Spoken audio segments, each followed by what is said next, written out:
நமக்கு ஏதாவது ஒண்ணு தேவைன்னா, அது வாங்கும்போது நமக்கு பெருசா அத பத்தி ஐடியா இருக்காது.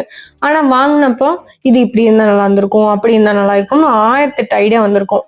அப்படிதான் நான் பண்ண மிஸ்டேக்ஸ்ல இதுவும் ஒண்ணு. பேக்கிங் திங்ஸ் எல்லாமே பாத்தீங்கன்னா, நான் அட் அ டைம்ல எல்லாத்தையும் வாங்கி சேர்த்தரல. ஒவ்வொன்னா தான் வாங்கிருப்பேன். ஒரு பர்த்டேக்கு ஒண்ணு வாங்கி குடுப்பாங்க. நெக்ஸ்ட் ஆனிவர்சரிக்கு ஒண்ணு வாங்கி குடுப்பாங்க. ஸோ ஓடிஜி மட்டும் இருக்கும்போது எனக்கு டிவி டேபிளே சரியா தான் இருந்துச்சு. அதுல வச்சு மெயின்டைன் பண்ணிட்டு இருந்தேன். ஆனா அதுக்கப்புறம் கன்வெக்ஷன் வந்ததுக்கு அப்புறம் ஸ்பேஸ் பத்தல.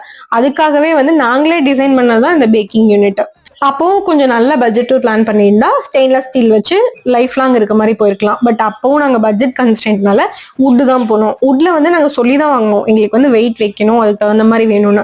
ஸோ கடையில என்ன சொன்னாங்கன்னா, ஆப்வியஸா இது தாங்கும், நீங்க வைக்கலாம் அப்படின்னு தான் சொன்னாங்க. பட் அது ஒரு 2 இயர்ஸ்ல எங்களுக்கு சொதப்ப ஆரம்பிச்சிருச்சு. வெயிட் வச்சு அந்த வுட் வெயிட் தாங்காம இறங்க ஆரம்பிச்சிருச்சு. அதனால இப்ப ரீஆர்கனைஸ் பண்ணிருக்கோம். அதே வுட் ரீயூஸ் பண்ணி ரீஆர்கனைஸ் பண்ணது எங்களுக்கு இப்போ ஓகேவா இருக்கு. கோயிங் ஃபார்வர்ட் அவசரப்படாம பண்ணணும்.